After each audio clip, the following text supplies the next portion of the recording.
Hello students, எல்லாருக்கும் வணக்கம்.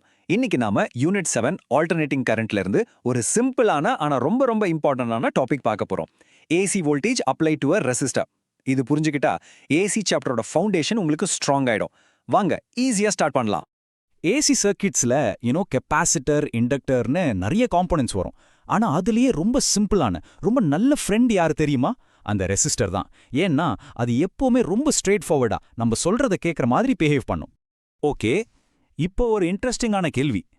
நம்ம வீட்ல யூஸ் பண்ற ஏசி கரண்ட் ஒரு செகண்டுக்கு 50 தடவை அதோட டைரக்ஷனை மாத்திக்கிட்டே இருக்கு.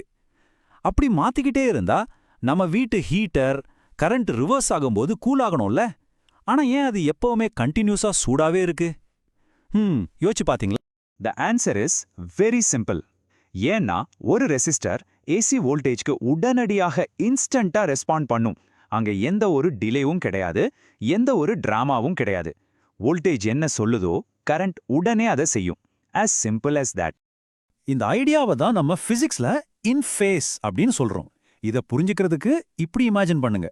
ஒரு ஹைவேல நிறைய கார்ஸ் போய்கிட்டு இருக்கு. ஒரு டிராஃபிக் கமாண்ட் வருது. அந்த கமாண்ட் சொல்ற மாதிரி எல்லா காரும் ஒரே நேரத்துல ஸ்பீட் ஆகி ஒரே நேரத்துல ஸ்லோ ஆகுது. ஒரு பர்ஃபெக்ட் சிங்க். இதுதான் இன் ஃபேஸ்.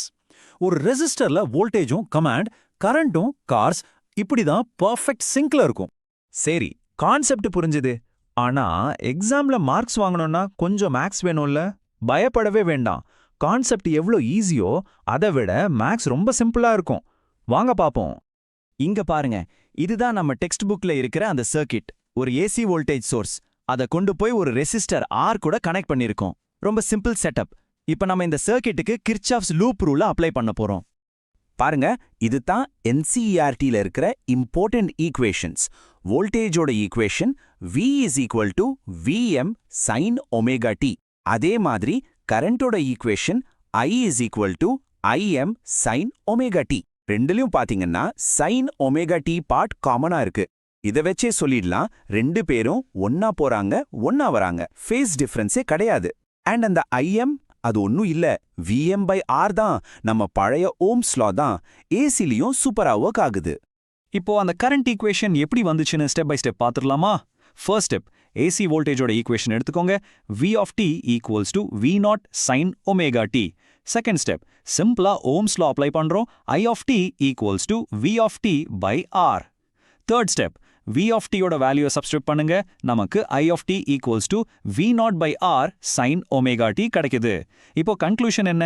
ரெண்டு ஈக்குவேஷன்லயும் sin ஒமேகா t இருக்கிறதால வோல்டேஜும் கரண்ட்டும் பெர்ஃபெக்ட் சிங்க்ல, யானி இன் ஃபேஸ்ல இருக்கு. சரியா? வாங்க இப்போ ஒரு சின்ன கணக்கு போட்டு பார்ப்போம். அப்பதான் கான்செப்ட் இன்னும் கிளியர் ஆகும். ஒரு ஏசி சோர்ஸ் இருக்கு. அதோட RMS voltage 230 volts, frequency 50 hertz. அதை ஒரு 46 ஓம் ரெசிஸ்டர் கூட கனெக்ட் பண்றோம். ஓகே, நம்ம RMS கரண்ட்டும் ஆவரேஜ் பவரும் கண்டுபிடிக்கணும். ஃபர்ஸ்ட் RMS கரண்ட்டை கண்டுபிடிக்கலாம். ஃபார்முலா ஒன்றும் பெருசா இல்ல, நம்ம சாதாரண ஓம்ஸ் லா தான். IRMS is equal to VRMS divided by R. So 230 வோல்ட்ஸை 46 ஓம்ஸால டிவைட் பண்ணா என்ன வரும்? Correct, 5 amperes. எவ்வளோ ஈஸின்னு பாத்தீங்களா? அடுத்தது ஆவரேஜ் பவர். இதுதான் அந்த ஹீட்டரை சூட வைக்கிற விஷயம். பவரோட formula P is equal to I square RMS into R. So 5 square அது 25. அந்த 25-ஐ 46 ஓம்ஸோட மல்டிப்ளை பண்ணுங்க. நமக்கு கிடைக்கிறது 1150 வாட்ஸ். இவ்ளோ பவர் தான் அந்த ஹீட்டை கண்டினியூஸா ப்ரொடியூஸ் பண்ணுது. ஓகே ஸ்டூடெண்ட்ஸ், இப்போ ஒரு ரொம்ப ரொம்ப முக்கியமான செக்ஷனுக்கு வரோம். எக்ஸாம்ஸ்ல நம்ம ஸ்டூடெண்ட்ஸ் பண்ற சின்ன சின்ன தப்புகள், அதை எப்படி அவாய்ட் பண்றதுன்னு பார்க்கலாம். உங்க மார்க்ஸை காப்பாத்துறது ஏன் பொறுப்பு. ரெடியா? First common mistake. நிறைய பேர் என்ன நினைக்கிறாங்கன்னா, ஏசியோட ஃப்ரீக்வன்சி மாறும்போது அந்த ரெசிஸ்டரோட ரெசிஸ்டன்ஸும் மாறும்னு. நோ, அது தப்பு. உண்மை என்னன்னா, ரெசிஸ்டன்ஸ் ஒரு மெட்டீரியலோட ப்ராப்பர்ட்டி. அது கான்ஸ்டன்ட். டைமை பொறுத்தோ ஃப்ரீக்வன்சியை பொறுத்தோ அது மாறவே மாறாது. மனசுல ஆணைய அடிச்ச மாதிரி இதை ஞாபகம் வச்சுக்கோங்க. Resistance is a rock solid constant. அது எப்பவுமே மாறாது. ஓகே? ரெண்டாவது மிஸ்டேக், கரண்ட் டைரக்ஷன் மாறுறதால ரெசிஸ்டர் கொஞ்ச நேரம் பவரை சர்க்கியூட்டுக்கு திருப்பி அனுப்புமான்னு நினைக்கிறாங்க. சான்ஸே இல்ல, அதுவும் தப்பு. உண்மை என்ன? ஒரு ரெசிஸ்டர் எப்பவுமே எனர்ஜியை ஹீட்டா தான் வெளியே விடும். பவர் ஃபார்முலா என்ன? P is equal to I square R. Current பாசிட்டிவா இருந்தாலும் சரி, நெகட்டிவா இருந்தாலும் சரி, I ஸ்கொயர் எப்பவுமே பாசிட்டிவ் தான். அப்ப பவர் டிசிபேஷன் எப்பவுமே பாசிட்டிவா தான் இருக்கும். சரி, இவ்ளோ நேரம் பேசிட்டோம். ஆனா ஏன் சார் இந்த சிம்பிள் கான்செப்ட் இவ்ளோ முக்கியம்? அது தெரிஞ்சுக்கிட்டாதான் ஏசி சாப்டரோட பிகர் பிக்சர் நமக்கு புரியும். என்னன்னா இந்த ரெசிஸ்டரோட இன்ஃபேஸ் பிஹேவியர் தான் நம்ம பேஸ்லைன், ஒரு ஸ்டார்டிங் பாயிண்ட் மாதிரி. இதை வச்சு தான் நம்ம அடுத்து வரப்போற இண்டக்டர்ஸ் அண்ட் கெப்பாசிட்டர்ஸ் எப்படி ஒரு டிலேவை உருவாக்குதுன்னு ஈஸியா கம்பேர் பண்ணி புரிஞ்சுக்க முடியும். சோ ஒரு விதத்துல இந்த டாபிக்கோட ஹீரோ நம்ம ரெசிஸ்டர் தான்.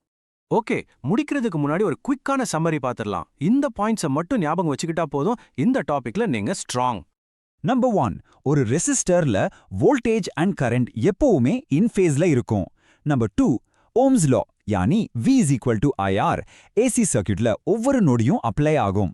நம்பர் 3, ரெசிஸ்டன்ஸ் ஒரு கான்ஸ்டன்ட், அது ஃப்ரீக்வன்சியை பொறுத்து மாறாது. அண்ட் ஃபைனலி நம்பர் 4, ரெசிஸ்டர் எப்பவுமே பவரை ஹீட் ஃபார்ம்ல தான் டிசிபேட் பண்ணும். பவர் எப்பவுமே பாசிட்டிவ். சோ இந்த விளக்கத்தோட முடிவுல உங்களுக்கு ஒரு கேள்வி. ஒரு ரெசிஸ்டர்ல எந்த டிலேவும் இல்லன்னு பார்த்தோம், கரெக்ட். ஆனா ஒரு சர்க்யூட்ல வோல்டேஜுக்கும் கரண்ட்டுக்கும் நடுவுல ஒரு டிலேவை உருவாக்குற ஒரு ஆள் இருந்தா அப்ப என்ன ஆகும்? இந்த கேள்வியோட தான் நம்ம அடுத்த டாபிக் உள்ள போக போறோம். நல்ல யோசி.